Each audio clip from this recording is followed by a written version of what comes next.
दोस्तों, मैंने कहा था कि हम 20 जुलाई को जब संसद का सत्र शुरू होगा, मार्च करेंगे संसद तक। दुनिया जिसे वैज्ञानिक आविष्कारक और बदलाव की आवाज के रूप में जानती है, वो आज दिल्ली के जंतर मंतर पर 16 दिनों से भूख हड़ताल पर बैठा है। अपने लिए नहीं, किसी सत्ता या पद के लिए नहीं, बल्कि देश के लाखों छात्रों की शिक्षा, उनके भविष्य और परीक्षा व्यवस्था में सुधार की मांग को लेकर। लेकिन सवाल ये है कि क्या लोकतंत्र में अब अपनी बात मनवाने के लिए जान दांव पर लगानी पड़ेगी? क्या सरकार तब जागेगी जब किसी आंदोलनकारी की हालत और गंभीर हो जाएगी? दिल्ली के जंतर मंतर से सामने आई तस्वीरें कई सवाल खड़े कर रही है। कॉकरोच जनता पार्टी यानी सीजेपी के विरोध स्थल पर अनिश्चितकालीन भूख हड़ताल कर रहे शिक्षाविद और जलवायु कार्यकर्ता सोनम वांगचुक की तबीयत लगातार बिगड़ती जा रही है।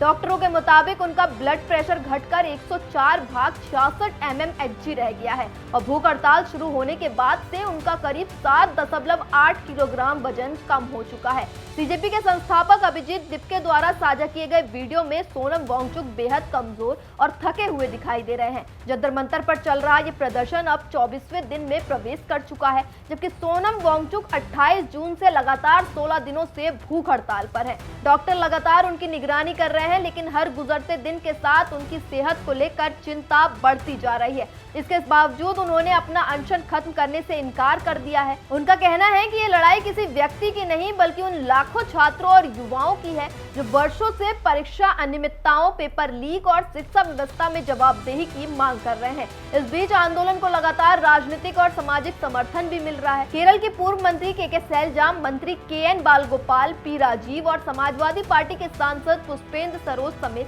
कई नेता और बुद्धिजीवी जंतर मंतर पहुंचकर अपना समर्थन जता रहे हैं। सीजेपी की मांग है कि परीक्षा अनियमितताओं के मामले में केंद्रीय शिक्षा मंत्री धर्मेंद्र प्रधान इस्तीफा दे और प्रभावित छात्रों के परिवारों को 1-1 करोड़ रुपए का मुआवजा दिया जाए। संगठन ने 20 जुलाई यानी संसद के मॉनसून सत्र के पहले दिन संसद मार्च का भी ऐलान किया है, ताकि छात्रों और युवाओं की आवाज सीधे संसद तक पहुंचाई जा सके। वहीं एक वीडियो भी सामने आया जिसमें सीजेपी के संस्थापक अभिजीत दिपके ने सोनम वांगचुक की बिगड़ती सेहत पर चिंता जताते हुए सरकार से तत्काल बातचीत की अपील की। उन्होंने कहा कि 15 दिनों से अनशन पर बैठे सोनम वांगचुक की हालत लगातार कमजोर होती जा रही है, लेकिन सरकार अब तक संवाद के लिए आगे नहीं आई है। अभिजीत ने कहा कि लोकतंत्र में संवाद ही सबसे बड़ा समाधान होता है और सरकार को छात्रों की आवाज सुननी चाहिए। उन्होंने भावुक शब्दों में कहा कि दुनिया जिसे वैज्ञानिक, आविष्कारक और बदलाव की आवाज मानती है, वो आज अपने लिए नहीं, बल्कि हमारे बच्चों की शिक्षा और भविष्य के लिए भूखे बैठे हुए हैं।